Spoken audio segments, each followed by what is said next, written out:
I don't think he knows.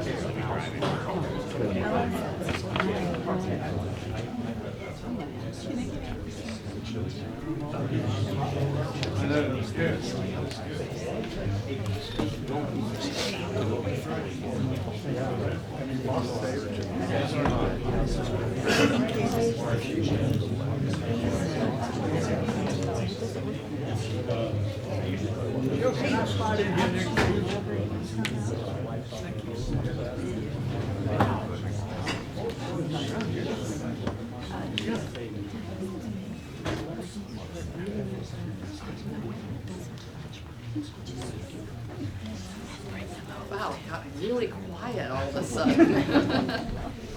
I think we're still having a few people come in to find seats, so I'll wait a moment.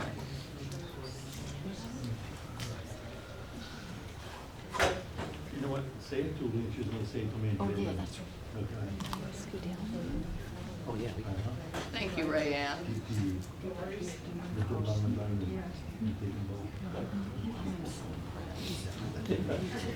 And there are, I think, maybe a few scattered seats. You're debating seating One now. over there, a couple back over here, if you want one of the theater seats.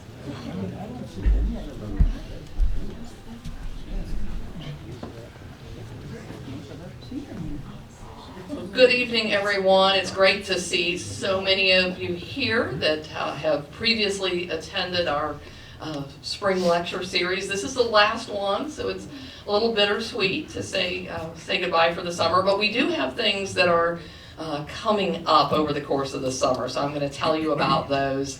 In case you don't know me, I'm Kelly Hancock, the Director of Educational Programs and Interpretation here at the American Civil War Museum. And just a few things that I'll mention before I introduce tonight's speaker. On Fridays in June, we will be offering a tour in partnership with the John Marshall House, Freedom and Resistance in Richmond's Court End. It will highlight Black Americans and the quest for freedom and emancipation. The tours will take place on every Friday in June at 10 and will run until about 11:30. You'll start out at the John Marshall House and will experience a first floor tour of their house. Then a guide from the John Marshall House will walk guests over to the White House of the Confederacy, and they'll provide some interpretation about the neighborhood, and then we'll take you through the first floor of the house. So that'll be every Friday in June. And then I also want to encourage everyone to come to our Wind Down Wednesdays. And these will be held on the last Wednesday of the month, starting in June, running through August. So join us for jazz, for food, for drink, chance to socialize and explore the museum galleries. And members will receive a free drink. So that's just one of the many perks of membership. So I know we have a lot of members here tonight.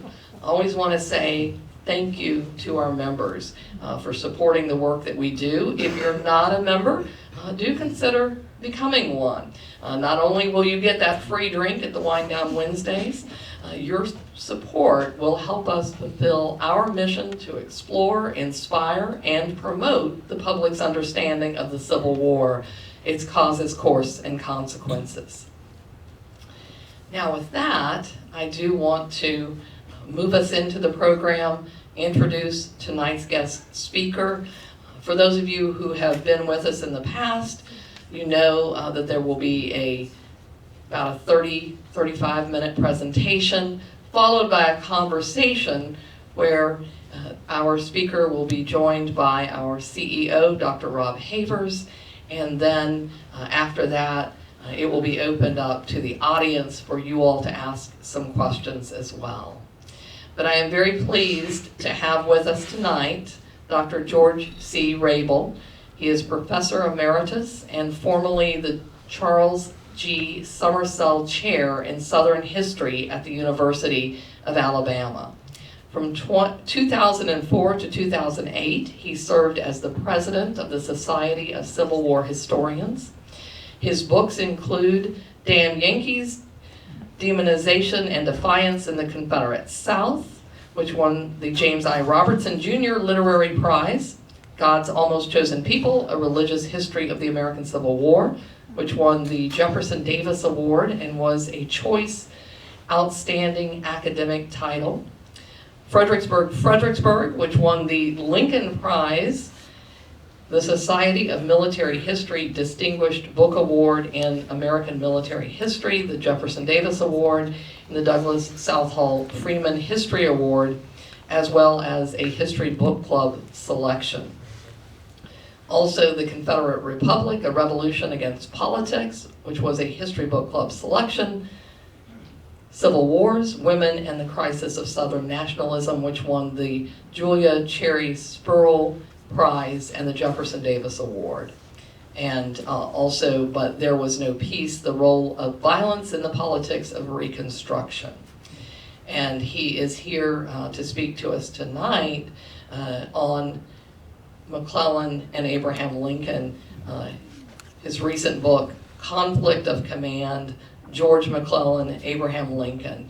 This book won the Barrondas Lincoln Award and the Civil War Roundtable of New York and the Daniel and Marilyn Laney Book Prize from the Austin Civil War Roundtable. All that being said, I am very sad to say that we had a little bit of a mix-up. We did not get the book ordered for tonight, but I know you can either come back later and purchase it from our shop or purchase a book on Amazon if you're interested to learn more. But let's right now give a warm welcome to Dr. George C. Rable.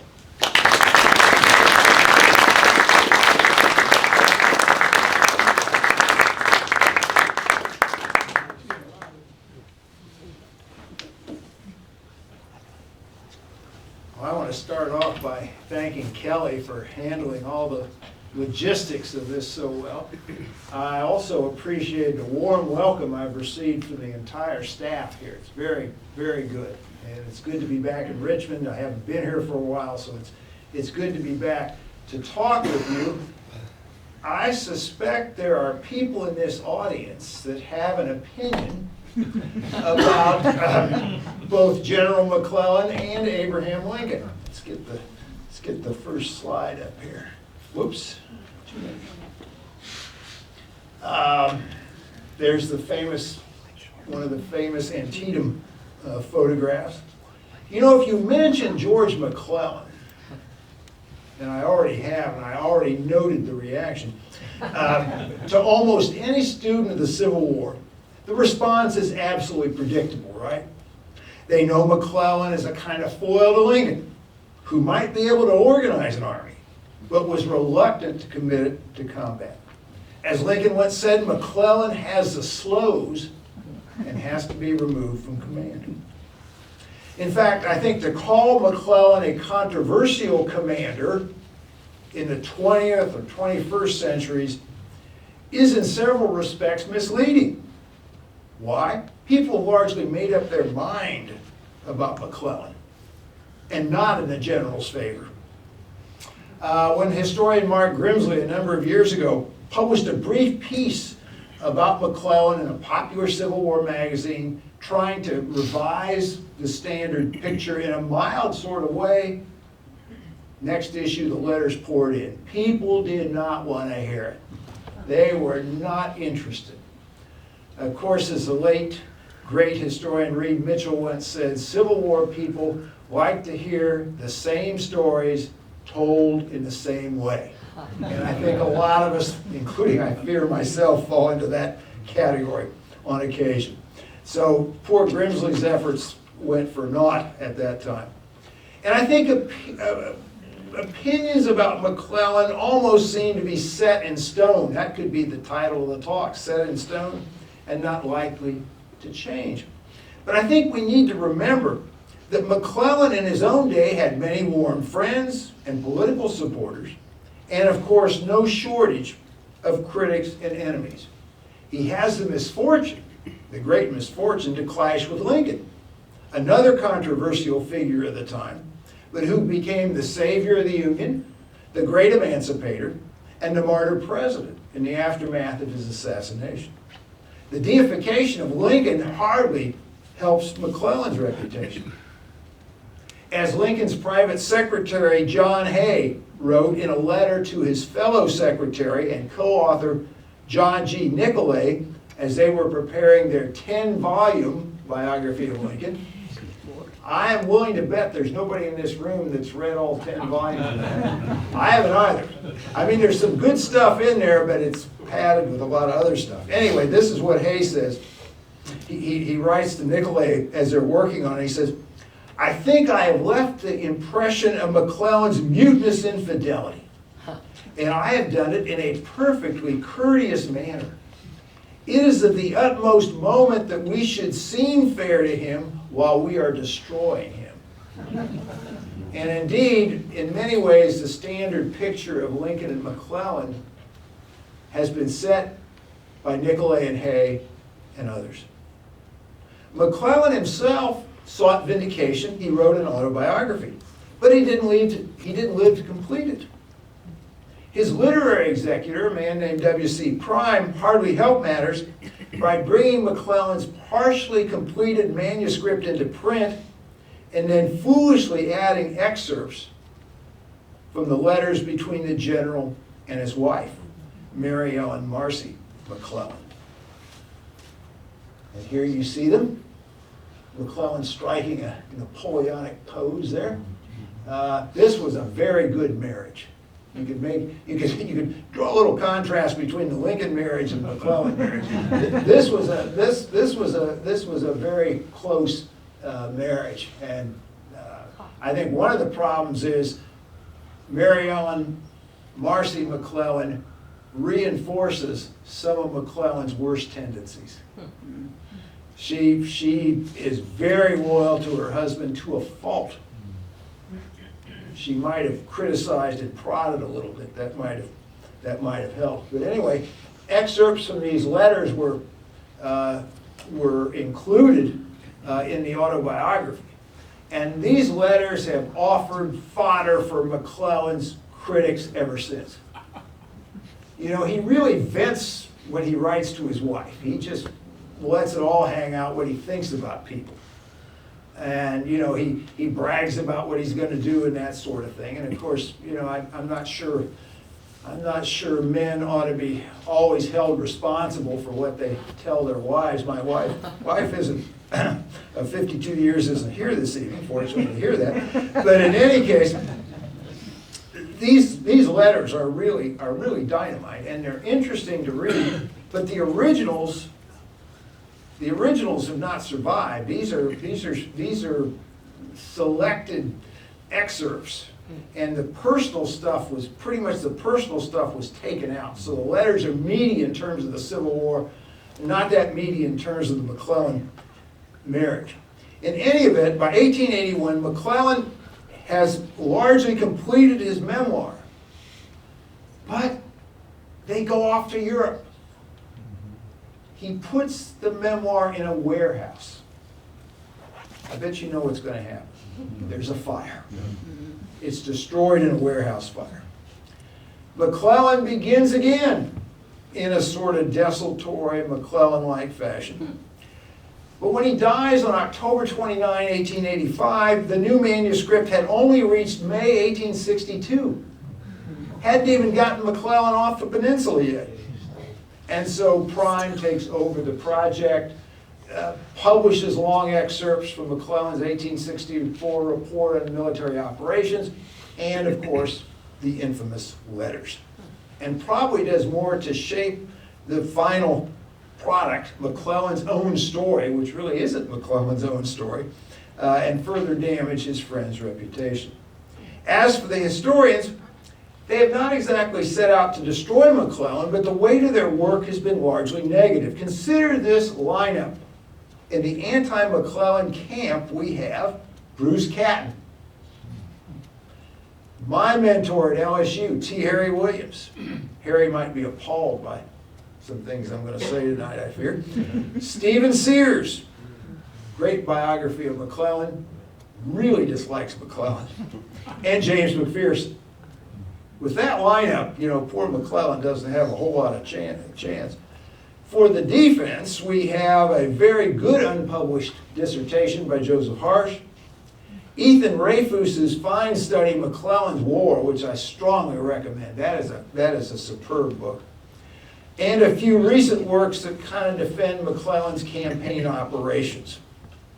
And then, of course, there's a documentary by Ken Burns, who did McClellan no favors either. In fact, Burns basically followed conventional wisdom on almost any Civil War subject. He simply goes along with the bulk of historical opinion.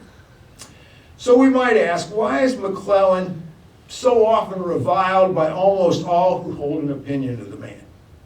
Is it strictly a matter of his military shortcomings, or is there something more? At a conference several years ago, Ethan Rafus, who I referred to, and I told him I was going to steal this at the time, Ethan remarked, only partly in jest, that McClellan was like the guy in high school who was captain of the football team, dated the head cheerleader, seemed successful at everything he tried, and you absolutely hated him. And indeed, young George McClellan seemed to lead a charmed life. He grew up in comfortable middle-class circumstances in Pennsylvania. His physician father and genteel mother served as models of respectability and success. At the age of 13, McClellan enters the University of Pennsylvania. Of course, young men sometimes entered college at what we would consider very young ages, but still 13 was pretty extraordinary. It was pretty extraordinary. He never graduated from Penn, however, because his father managed to persuade a friendly congressman to get him a West Point nomination. And by the end of the first year at West Point, McClellan stood very high in his class. He impressed some of his classmates as a near genius who seemed to excel in any number of subjects and displayed an easy confidence in his own ability. And it's easy, very easy, to draw sharp contrasts in terms of background, education, achievement between young McClellan and young Abraham Lincoln. Everybody in this audience can probably do that. But in one respect, there was one quality, I think, that the two men shared in abundance, and that quality was ambition. And in some ways, that's the way I framed my study of Lincoln and McClellan, about two men who were deeply ambitious. And I think this is a story of clashing ambitions in many ways. In their younger days, both of these men strove to make their mark in the world. They thought they could do that. And each, interestingly enough, held forth on the promise and perils of this kind of striving. Lincoln's effort in this regard, which I'm going to talk to in a minute, I suspect is very familiar to people, the Lyceum Address. But I'm not sure many people were familiar with a similar effort that McClellan made. He was the outgoing president of the Dialectic Society at West Point. And at the age of 19, he gave a talk. In this talk, he viewed his classmates, the famous class of 1846, as the key to national success, not only in war, but more broadly. Addressing his fellow cadets, McClellan declared, "The great difference between the officer and the private is that one is supposed to be an educated and well-informed man, while the other is a passive instrument in the hands of his superior." This kind of faith in an elite class, in a kind of natural hierarchy, would hardly sit well in democratic America, right? But McClellan's confidence, his faith in the power of superior minds, was absolutely striking and unequivocal. In his view, without educated officers, armies would become little more than mobs. As he put it, the most depraved and wicked men who would spread mindless pillage and devastation. Power based on what he termed the virtue of intellectual superiority is infinitely greater and more lasting than that which is a result of mere physical qualities. Now, McClellan as he's graduating from West Point, could not ignore the mounting sectional tensions in the country. And he even alluded in this address to the possible horrors of civil war. And he's not the only American that was worried about this as early as the 1840s. But McClellan believed that in such a crisis, trained officers would hold the balance in our hands, and the Army should ever incline to the conservative party, whose highest goals must be to preserve the Union. And I'm not sure young Abraham Lincoln, of course, would not have disagreed with that last sentiment. And so now we turn to Lincoln's comments on striving and ambition. On a wintry day in January 1838, Abraham Lincoln, a young member of the Illinois legislature, spoke on the perpetuation of our political institutions, the famous Lyceum address. He was an aspiring politician and lawyer, and he deplored the increasing disregard for the law, pointing to many examples. Like young McClellan, he worried about the prevalence of wild and furious passions. In his view, the only real danger to the American experiment would come from within. He said, if destruction be our lot, we must ourselves be its author and finisher. As a nation of freemen, we must live through all time or die by suicide. Lincoln dreaded a lawless spirit spreading through society like some great contagion. In such an atmosphere, he warned, there might arise a man of boundless ambition, eager to claim the mantle of savior. As he put it, towering genius disdains a beaten path. It thirsts and burns for distinction, and if possible, it will have it, whether at the expense of emancipating slaves or enslaving freemen. And when such a person does arise, it will require the people to be united with each other, attached to the government and laws, and generally intelligent to successfully frustrate his designs.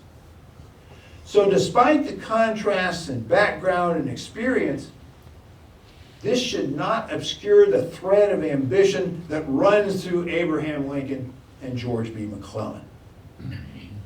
Now, McClellan had served in the Mexican War, but he had not found his service there very satisfactory, nor had he been satisfied with his work as a railroad executive after the Mexican War.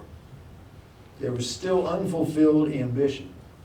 So in many ways, the coming of the Civil War in 1861 means that George McClellan's long frustrated drive for martial distinction, if not greatness, might soon be gratified. At least that's what McClellan thought. Now politically, in one of the themes of the book is this political clash. I don't refight all McClellan's campaigns, but I emphasize the political context. Politically, McClellan had undoubtedly absorbed a lot of his father's political views. His father was a sort of old-fashioned Whig, and so there's kind of a conservatism there, including McClellan's sometimes haughty disdain for the mass of humanity. Exposure to politicians gave him an especially jaundiced view of that breed. I was talking to a gentleman before the talk, and we were talking about Sherman's disdain for politicians. I think McClellan would equal Sherman's disdain, and maybe exceed it in some ways. He later described himself as a strong Democrat of the Stephen A. Douglas school. So that's revealing. The problem, and I found this very frustrating, it's very difficult to find much information at all about McClellan's political views before the war. He doesn't comment on I don't find comments on John Brown or the secession crisis or the Kansas-Nebraska Act or the Compton Constitution, that sort of thing. Just not a whole lot of information, but I do think this strong Democrat of the Stephen A. Douglas school probably sums it up pretty well. McClellan recalled the mounting sectional tensions, as he put it, perhaps rendered inevitable by the violent course of a comparatively small number of men on both sides of the line during the 30 years preceding the war. Like a large number of Americans, I don't think we should forget this, a large number of Americans blamed the Civil War on what they would say were extremists on both sides. Take the fire eaters and the abolitionists and send them out to sea. That's what these people would have said. And McClellan very much remained wary of Republican politicians in Washington because he thought they failed to consider the true sentiment of most Northerners. McClellan's own ambition shapes how he views the war, his role, his relations with the president. He sees himself as indispensable. And this will not only lead him to work too long, McClellan was a very hard worker, but also prevent him from sharing his plans with subordinates, with the War Department, or even the president. Early in the war, McClellan displays a penchant for careful planning. We all think of McClellan as a careful planner, an obsession with detail, hesitation at the moment of crisis. But these were not the qualities that contemporaries, including many Republicans, at first noticed. Not long after McClellan's promotion to Major General, when he comes to Washington in the aftermath of the defeat at Bull Run, the strongly Republican Chicago Tribune declared that no fitter appointment could be made. There's a charm, excuse me, there's a charm in the name McClellan which will yet work as a talisman upon the American heart, the conservative New York Herald predicted. He comes to Washington with tremendous acclaim. Lincoln's private secretaries, John Hay and William Stoddard, file anonymous newspaper dispatches praising McClellan to the skies. Sort of like, you know, we have anonymous sources today. This is how it worked then. McClellan basks in the attention. He says, I receive letter after letter, have conversation after conversation, calling on me to save the nation. He writes this to his wife. Again, Prime should not have put those in the book. He says, I find myself in a new and strange position here. President, Cabinet, General Scott, Winfield Scott was then General-in-Chief of the Army, all deferring to me. By some strange operation of magic, I seem to have become the power of the land. Even, as he put it, some small success might now lead to calls for him to become a dictator, a possibility he tried to treat with a light touch. And I think we need to be at least somewhat sympathetic to McClellan. Here he comes to Washington, and all these people are just doting on him and telling him how great he is. You know, that's pretty strong medicine. So before we make too much fun of McClellan on that score, just think how we might react to such accolades. There was now talk of the presidency, and McClellan believed that God had placed a great work in his hands. And on being appointed General-in-Chief, after he managed to sort of ease Scott out of the position, McClellan told Lincoln, I can do it all. Never say that to anybody. Not a good idea. Now, such overweening ambition might well have resonated or alarmed the president. Why do I say resonated? Lincoln's law partner, William Herndon, knew one thing about his old law partner, Abraham Lincoln, and that is that Lincoln was very ambitious. As Herndon wrote, that man who thinks Lincoln calmly sat down, gathered his robes about him, waiting for the people to call him, has a very erroneous knowledge of Lincoln. His ambition was a little engine that knew no rest. And I think you've probably heard that quote about Lincoln. What you may not have come across before is a letter from Herndon that was even more pointed about Lincoln. He said, Lincoln's ambition was never satisfied.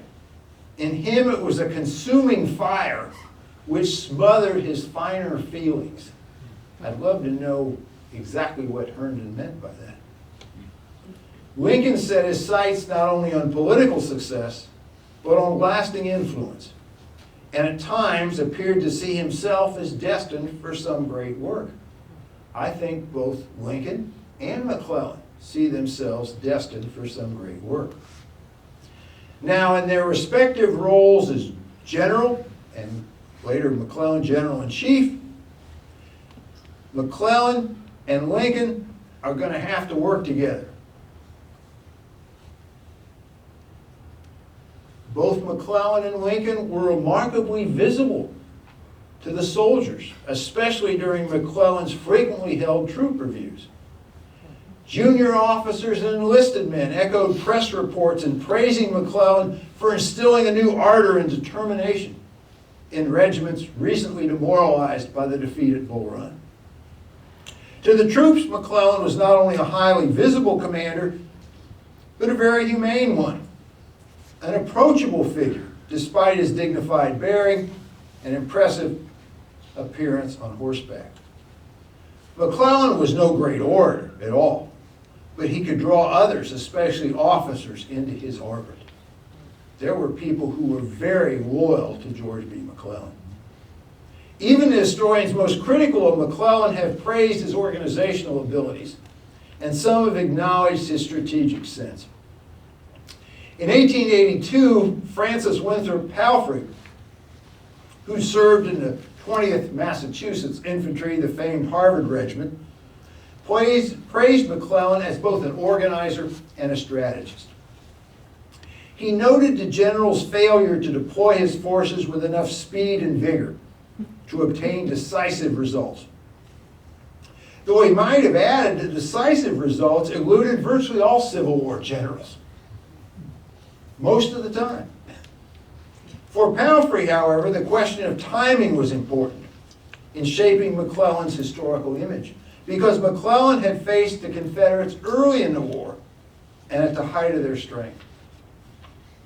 At the war's outset, none of the generals had commanded large armies in combat.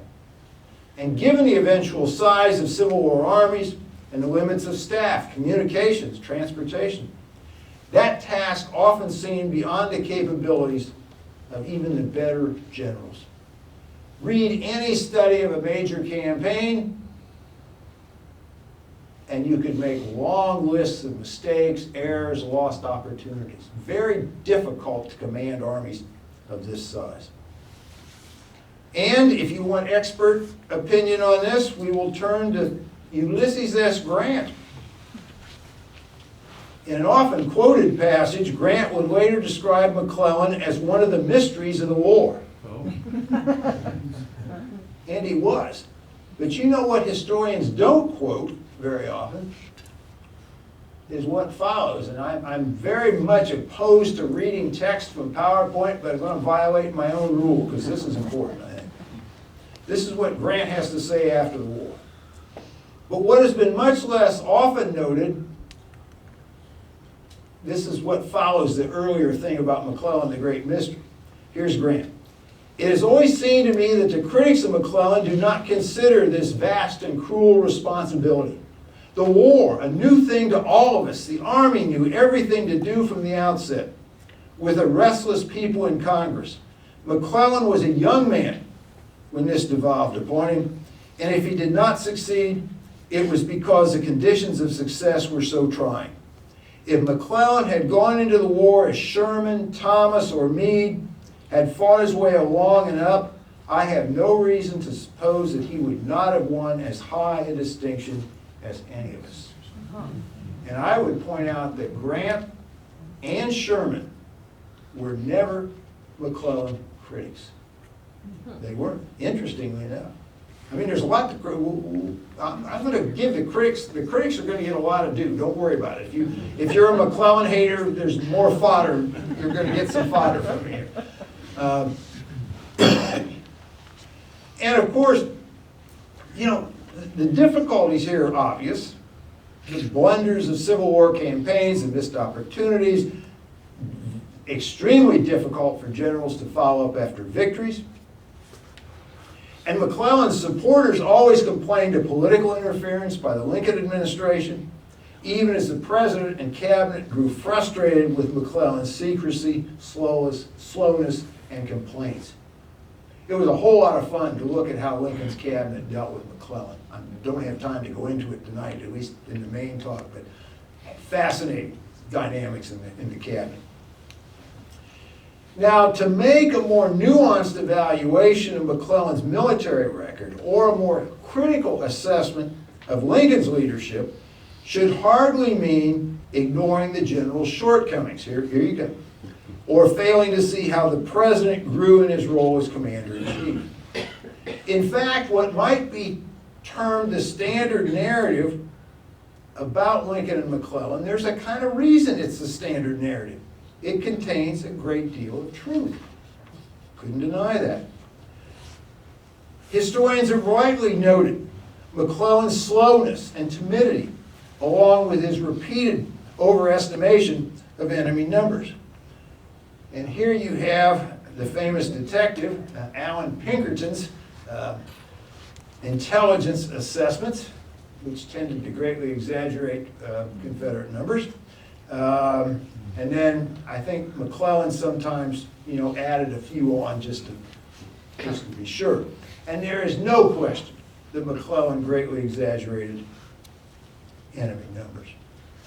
Nor is there any question that the general seemed absolutely oblivious to public impatience. He failed to understand the kind of pressures that President Lincoln was under. McClellan often appeared unsure of himself when the moment for decisive action arrived. Again, part of the standard narrative and absolutely true. Both Lincoln and McClellan considered the Union to be a sacred trust, but they could never agree on military strategy. McClellan, the engineer, favored meticulous preparation. He thought the war might be won by crushing the Confederates in a single campaign. At one point, he proposes raising a force of 273,000 men, one of the few numbers I can ever remember, and just sort of going down the coast and capturing coastal areas and defeating the Confederates in one big campaign. In his view, succeeding demanded overwhelming military strength. And he wanted to carefully prepare this large force and not risk defeats that could only encourage the rebels. Given his political philosophy and West Point training, McClellan favored maneuvering over fighting and preferred moving along rivers and railroad lines rather than advancing overland. That McClellan would not throw his troops headlong into battle or assault heavily fortified positions, I think partly explains his popularity in the ranks. Goes a long way to explaining that, I suspect. The problem is that this strategy risked considerable delay, and Lincoln had to respond to political pressures that McClellan so cavalierly dismissed. More broadly speaking, Lincoln and McClellan came to see the nature of the war in different ways. Lincoln's views, however, evolved, albeit haltingly. McClellan's views did not evolve. He failed to recognize how changing attitudes about the role of slavery in the conflict meant that more conciliatory and conservative policies were simply losing public favor. McClellan deplored slavery, but largely shared the racial views of his time, sometimes expressed in strong language. It seems to me McClellan is simply largely indifferent to the subject of slavery. And I suspect large numbers of Americans probably agreed with him. We think about the pro-slavery and anti-slavery people, but there had to be a whole lot of people that probably did not care one way or the other. McClellan opposed both confiscation and emancipation, even as Lincoln was coming to embrace both as necessary means to overcome Confederate resistance. McClellan identified with his soldiers, despite his sort of elitist attitudes, and became known for looking after his troops' welfare. Perhaps too well, it might be said.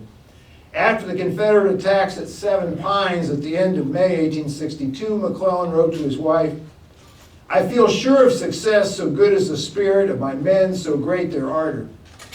but I am tired of the sickening sight of the battlefield, with its mangled corpses and poor suffering wounded. Victory has no charms for me when purchased at such cost. Now that statement, of course, begs the question of what victory would cost and what strategy could best achieve that end. McClellan clearly had powerful support in the Army of the Potomac, but given his obsession with professionalism, his attitude toward the volunteers remained rather condescending. McClellan may have been a capital D Democrat, but he was no small d Democrat. And so throughout his career, McClellan had trouble with superiors, whether military or civilian. His frustration and anger would boil over if a proposed strategy or request for more men were not approved. For his part, Lincoln showed great patience with McClellan, at least until the early months of 1862. A lot of students of the Civil War and people that watched the Ken Burns series especially said, "What? They were so tired of McClellan they wanted Lincoln to get rid of him right away." But despite Lincoln's reservations, he does something very interesting. He goes along with McClellan's plans for the Peninsula Campaign, even though Lincoln had no faith in it. He removes McClellan as general-in-chief, but lets him proceed with a campaign strategy that Lincoln really didn't approve. Lincoln also appoints corps commanders in the Army of the Potomac without consulting McClellan, and this produces additional friction. And then there's, the question of why so long, particularly when Lincoln doesn't think McClellan is going to be successful here. But in any event, there followed a series of controversies. Some of you may be disappointed because you thought this was what we were going to talk about tonight, but I'm just going to mention it in passing. Did McClellan leave Washington adequately defended when he went to the Peninsula? What about the withholding of troops from McClellan's army on the Peninsula? What about the question of whether the Army of the Potomac should have been withdrawn from the Virginia Peninsula? And what about McClellan's conduct of the Maryland campaign and the Battle of Antietam? All great controversies in their relationship. And here we have the President and McClellan at Antietam after the battle. I wish we had more information on this meeting. We only have McClellan's version and only hints of Lincoln's version.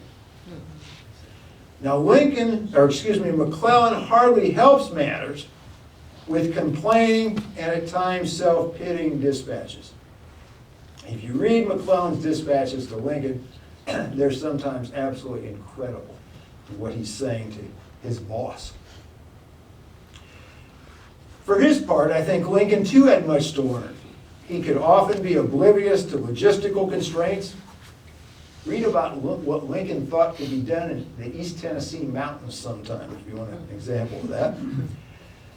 Lincoln had unrealistic expectations for military success simply based on the Union's superior resources.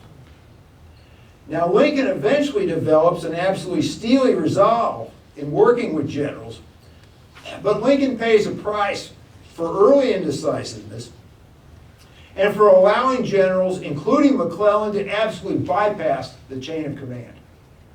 Lincoln has no appreciation for the military chain of command whatsoever. And sometimes that worked to his advantage and sometimes to his disadvantage. McClellan's opinions of Lincoln ran hot and cold. We think of McClellan as being very critical and hostile to Lincoln, and he often was. He saw the president as a kind of uncultivated teller of droll stories who failed to grasp important elements of military strategy. But sometimes he would praise Lincoln, or he'd have a meeting with Lincoln that went well, and he'd tell us, well, oh yeah, the president understands me, we're in sync on this. But the problem becomes, in many ways, McClellan doesn't explain his thinking and plans to the president. That seems to me to be unforgivable. I don't think you can paper that over. Now McClellan said it was security reasons. Tad learn about it and tell people and stuff like that. But, you know, they don't communicate. What we have here, the famous movie line, what we have here is a failure to communicate. I think that's the truth. And each man comes to see each other warily. Now, Lincoln would occasionally show flashes of temper, but McClellan could easily grow out of sorts and bristle with self-righteousness. Now, the conflict here often spills over into the political arena and divides the president's advisors. Politicians of various stripes and journalists had a great deal to say about Lincoln and McClellan. So too the men in uniform, enlisted men as well as officers. These guys read newspapers. They follow politics. They develop their own ideas on strategy. Well might Civil War soldiers have been described as thinking bayonets. These guys are far from being oblivious to politics in the political context. McClellan himself, of course, deplored the influence of politics in the conduct of the war. He wanted to insulate himself from Washington politicians, but that was simply not possible. Politics was inextricably entangled with the war's conduct. That's the way it was.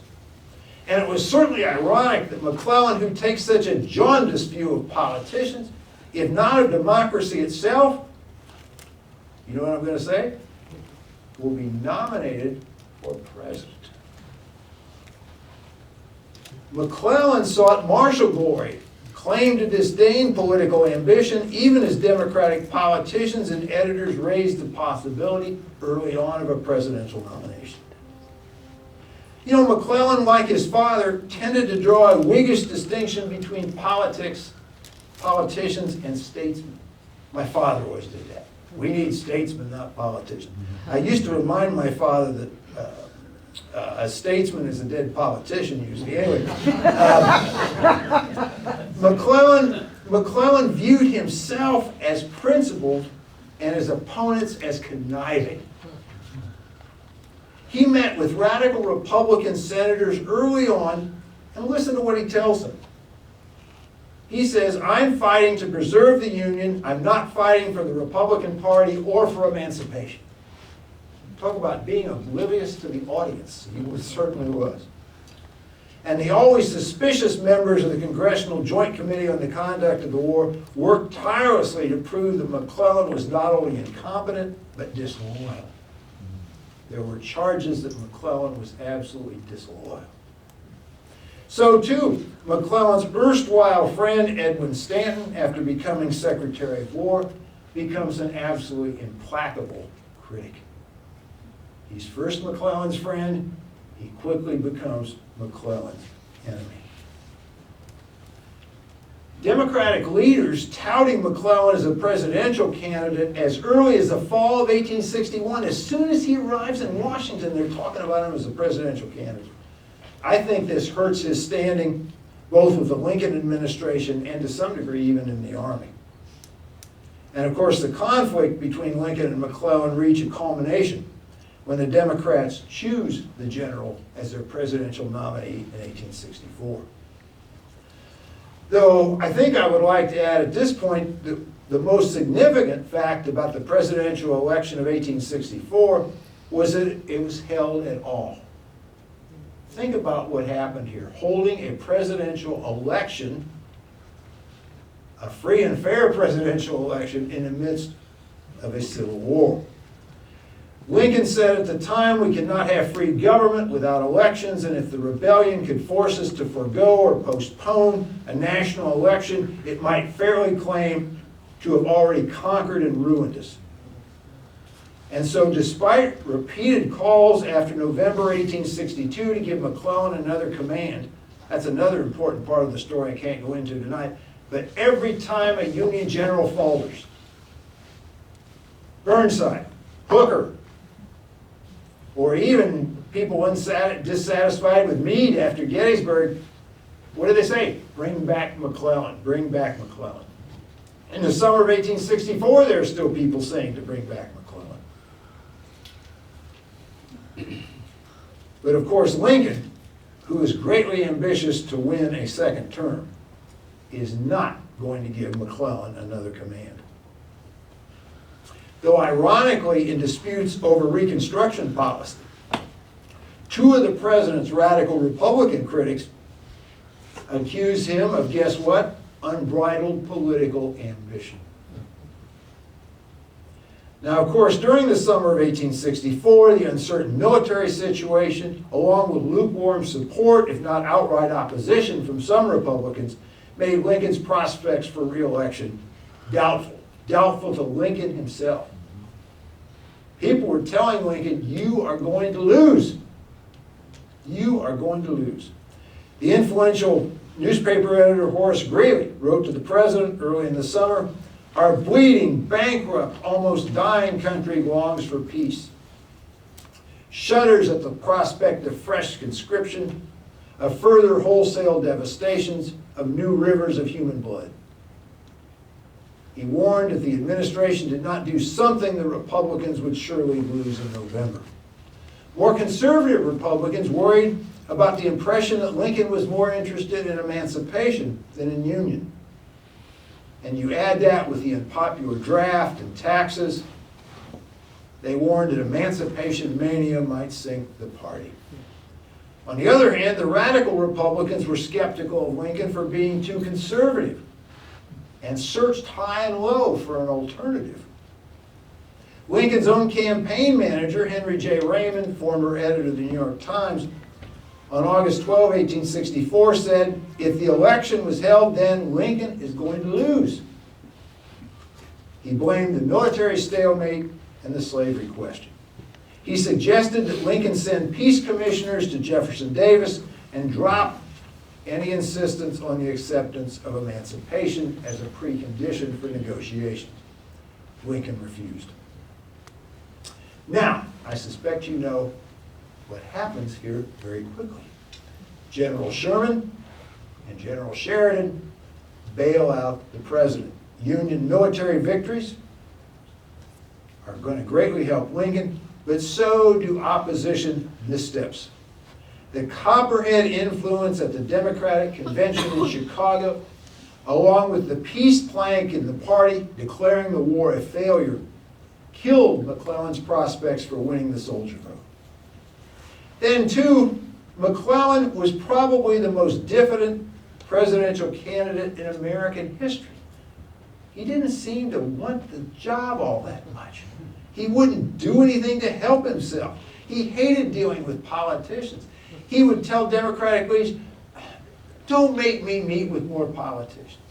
He refused to solicit support in the Army. There was suggestions that he had many generals who were his friends, and some political advisors said, well, why don't you, talk to these guys and, drum up some soldier vote. McClellan, he just wants to stay in New Jersey and avoid, in fact, he tells people, please keep me away from the politicians. And then when he receives the nomination, because of this war failure plank, he agonizes over how he's going to accept it. Lincoln, at this point, wryly remarked that perhaps McClellan was entrenching. However, McClellan ended up saying that no peace can be permanent without union. But unfortunately, the candidate is caught between that viewpoint and the viewpoint of the Democratic platform. I love this cartoon from the period. It's great. You've got the peace plank, and you've got McClellan still endorsing the war. And so you can see from this cartoon, where he's precariously balanced, this is not going to work out very well. And Lincoln handily won re-election, and soldiers thought this sealed the Confederacy's fate. The New York diarist, famous New York diarist George Templeton Strong, detected an even more universal significance here. He said, the crisis has been passed. The most momentous popular election ever held since ballots were invented has decided against treason and disunion. The American people can be trusted to take care of the national honor. And well might that presidential election be celebrated. It's certainly a remarkable achievement. Shortly after the election, McClellan resigns from the Army and takes off for Europe with his family. But it's important to remember, as we wrap up here, how many people at the time lacked confidence in Lincoln's decisions as commander-in-chief, and by the same token, the need to acknowledge how high McClellan stood in the estimation of many of his contemporaries. In the aftermath of Union victory and Lincoln's assassination, much of that was forgotten. Now, historical reputations are constantly being revised, but McClellan appears fixed, even as each generation favored different, though mostly positive versions of the Lincoln saga. This might have struck both men as ironic, though McClellan lacked any appreciation of irony, whereas Lincoln at times reveled in irony. Yet on hearing news of Lincoln's assassination, McClellan did note one irony that hit home with so many other Americans. He wrote, "How strange it is that the military death of the rebellion should have been followed with such tragic quickness by the atrocious murder of Mr. Lincoln." Thinking back on their relationship, McClellan remarked, "Now I cannot forget all that had been unpleasant between us and remember only the brighter parts of our intercourse." Unfortunately for McClellan, history would later focus mostly on the unpleasant aspects of the relationship. In a sermon preached a little over a week after Lincoln's death, a leading Presbyterian minister observed that the nation had attempted to make McClellan into an idol after the Union disaster at Bull Run, but God had refused to allow it. Instead, Lincoln became the martyr president and McClellan his foil. A simple story, later baked into the standard Civil War narrative, and one that to this day resists even the mildest revisions. Greatly appreciate your attention. Look forward to our period of dialogue and questions. Thank you very much.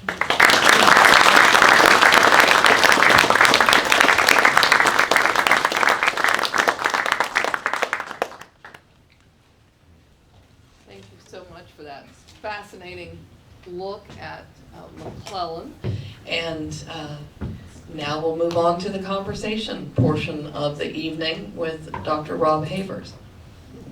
Kelly, thank you very much. George Rable, fascinating stuff. A great topic, great subject. What prompted you to decide to work on this area, an area that has been heavily analyzed? What more did you think you could bring to this discussion? Well, you point to the critical weakness, of course, in the whole undertaking. I wanted to do something biographical. You know, Kelly read off what I do. I don't like to do just one thing. I like to kind of skip around and do stuff. And I thought, I want to do something biographical. And I thought, I'll do a short book focusing on the Lincoln-McClellan relationship. People have written about McClellan, they've written about Lincoln, and obviously they deal with the relationship then. And there are a couple small books that deal with the relationship, but not in great detail. And I thought, this will be easy. I can dash this off in a couple years. But I did worry, do I have anything new to say? About this, I was as humble as Lincoln and as slow as McClellan. Certainly the latter would be true, and the former too. There were many, I at times thought I'd give up on the project. And finally, framing it in terms of ambition, and also spending a lot of time, I decided my subject was the politics of war here, the politics of war, not refighting the campaigns. And I also became fascinated by the journalists, how they reacted, and how the soldiers reacted. I think some great books could be written about soldiers' relationship with famous commanders. Grant and his soldiers, Sherman and his soldiers, Braxton Bragg and his soldiers. Anyway, once I found those elements, I thought, maybe this will work out okay. But as my wife would tell you, I never had much confidence in this whole thing. And I must say, I didn't even have much confidence when it was published. I've been pleased by the reception.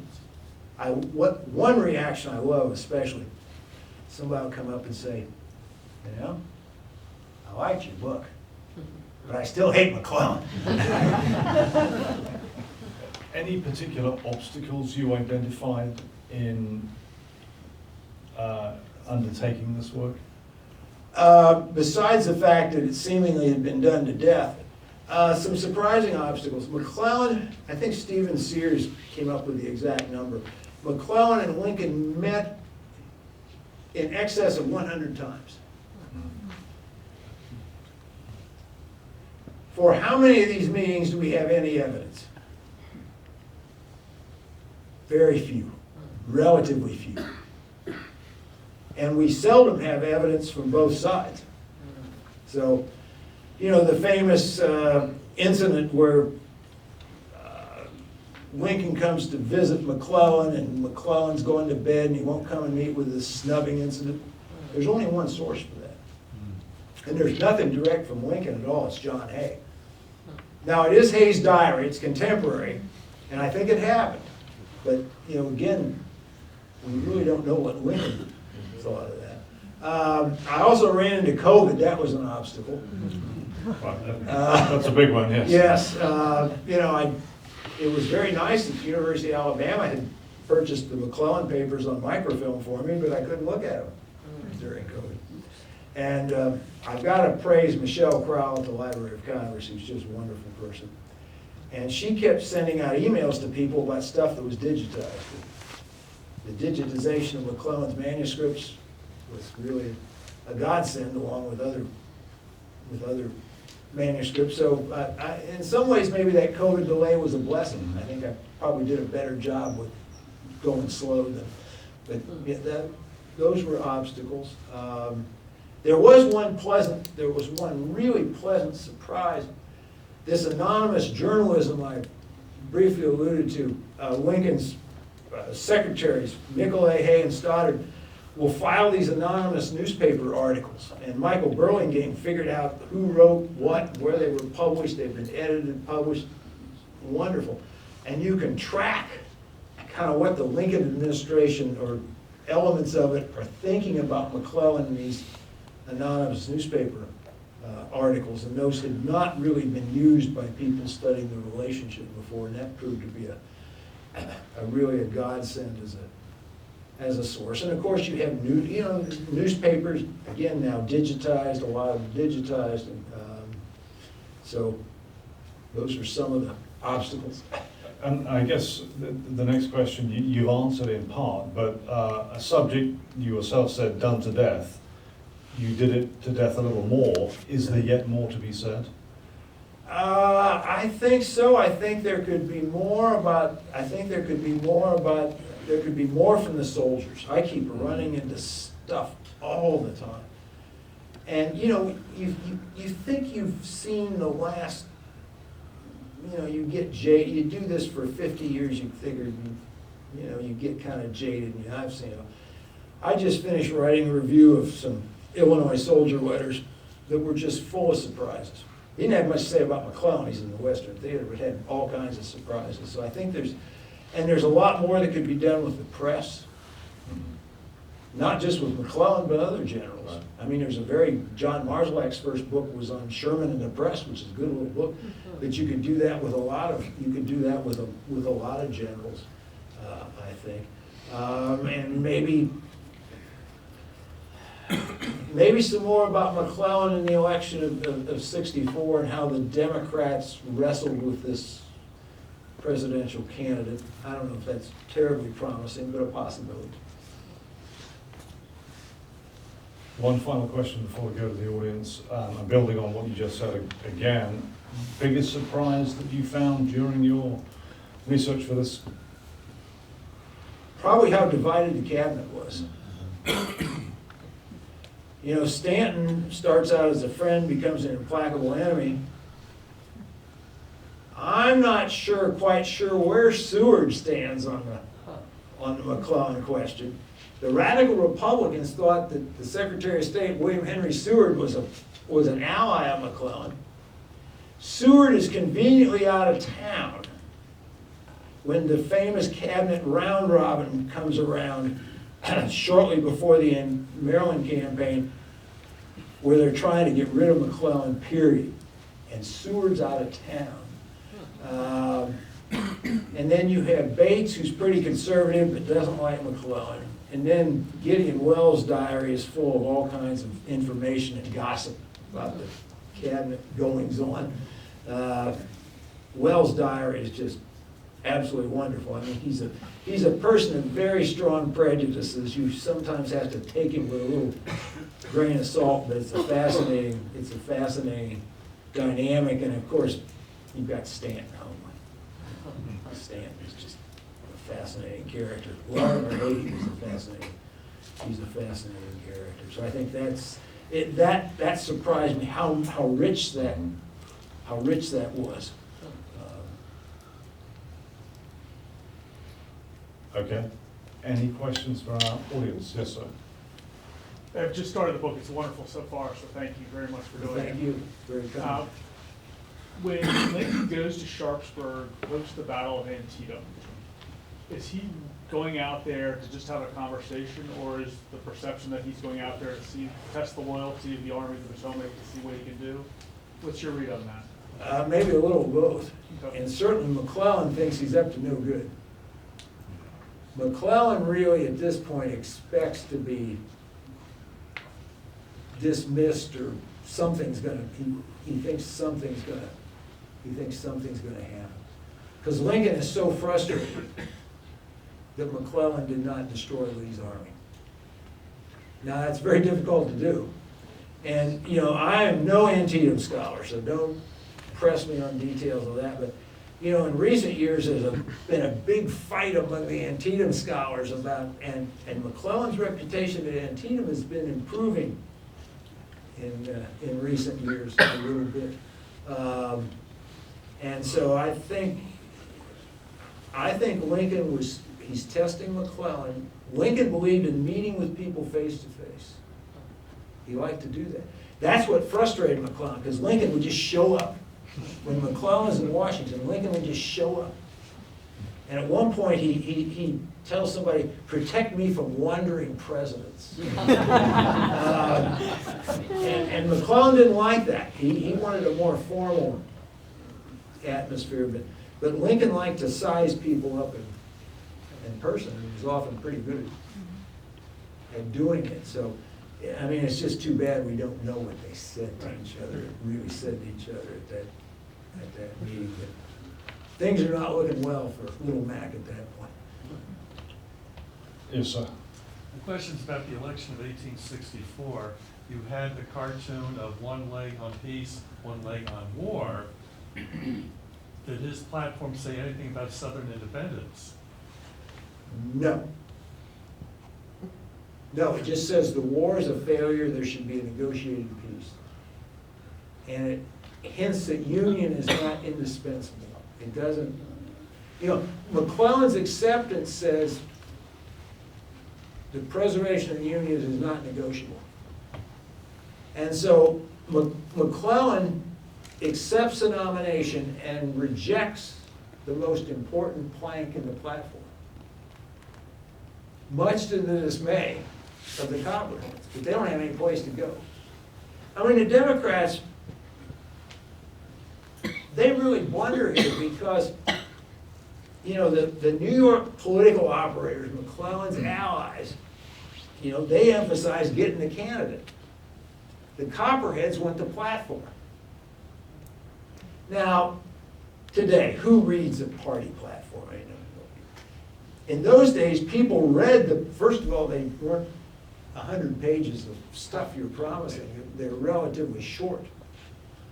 There's a wonderful compilation of all the party platforms up to I forget, maybe into the 1940s, a book I've owned for years. It's very handy because some of these are very short, some of them are longer. But there's a lot of things they don't say much about. The Democratic platform says nothing whatsoever about foreign policy. Nothing much about economic policy. There's stuff on civil liberties. There's objections to the draft. But it's a short platform, but people didn't pay attention to anything but the war failure. Use of that word failure. This just sets the soldiers off. I mean, McClellan still had a lot of friends in the Army. There were guys in the summer of '64 that said, look, Grant's no closer to Richmond than McClellan was.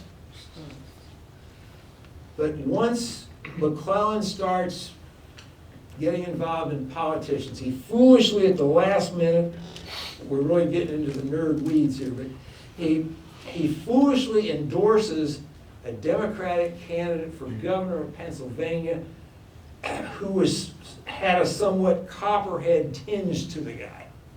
Or as the term was at the time, he's coppery, okay? And, you know, he does this 2 days before the election, so it wouldn't do any good anyway, but he catches grief. And soldiers notice this. Ooh, we don't like this. And then the nomination on this plank is a failure. Just read the soldier letters. These guys would have voted for him, said, no way with this platform. And they will send letters home, hey, our regiment voted, even for states that really didn't accept soldier votes, there were still informal votes in the companies and regiments, and they'd say, okay, you know, Lincoln got 90 votes and McClellan got 10 or something like that. I mean, there were still some regiments that favored McClellan, but still, soldier vote was probably 75% Lincoln or so. We had another question. Angela. So, I guess I kind of had two. Feel free to answer one, not the other. But the first one is, I've heard kind of one examination of McClellan's pauses as maybe being motivated by the high praise he has. Unlike Grant, he's never really failed. He's the golden boy. I want to see how you kind of thought about that. My second part is that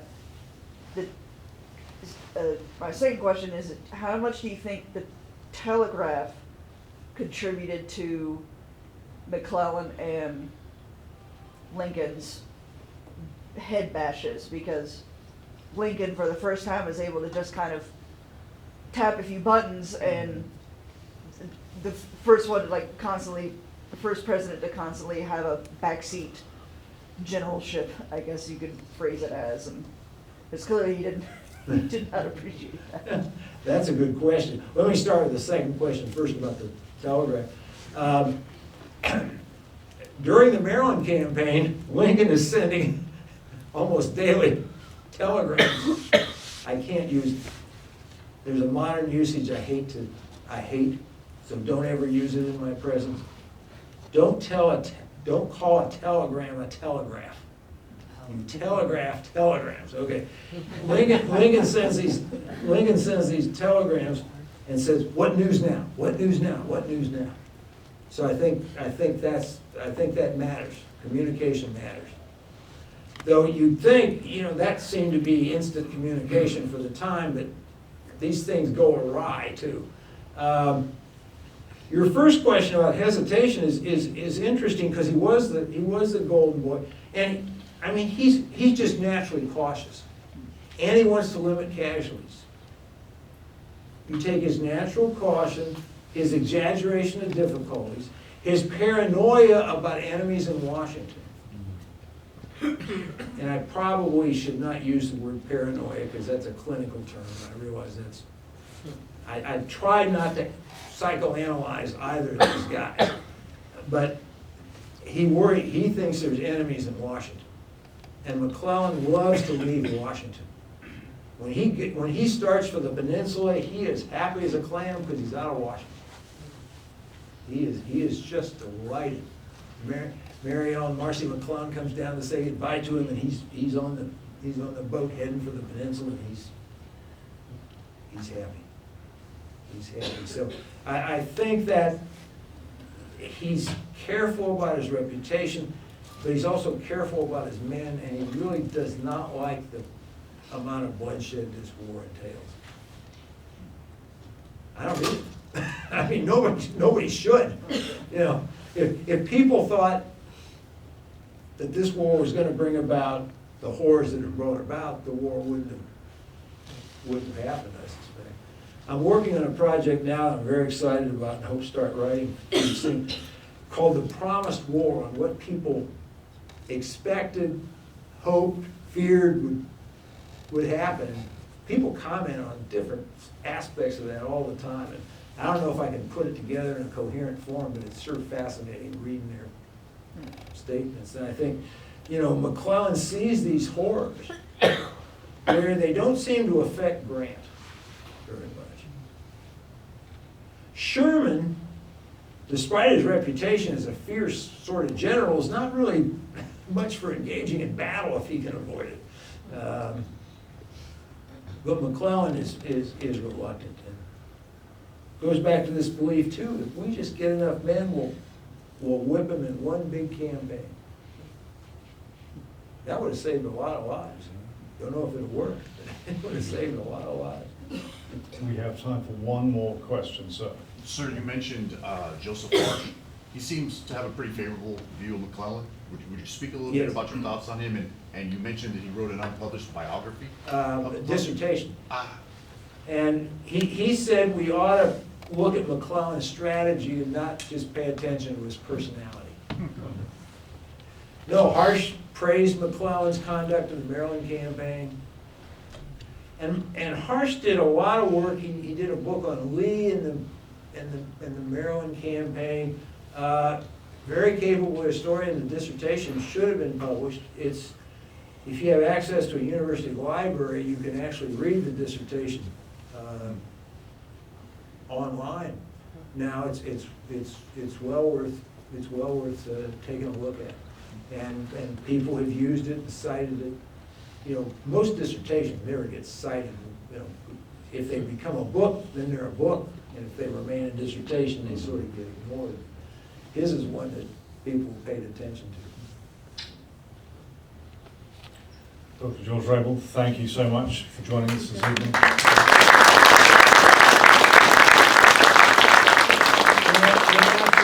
Absolutely my pleasure. And the questions were great, especially since I thought I could answer most of them. Thank you everyone for coming this evening.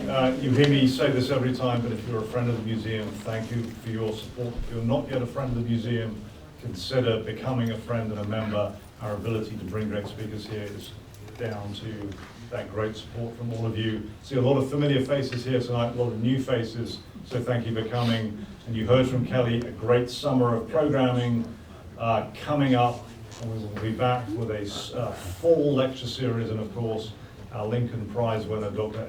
Eberfields Black, will be here in October. And in between us, her winning that prize, signing the contract to come and speak to us, she has won the Pulitzer Prize for her book, Combahee and the Combahee River Raid. It's a very long title, I'm contracting it there, so please come and see us for that occasion as well. Thank you all for coming. Thank you again. Have a great evening.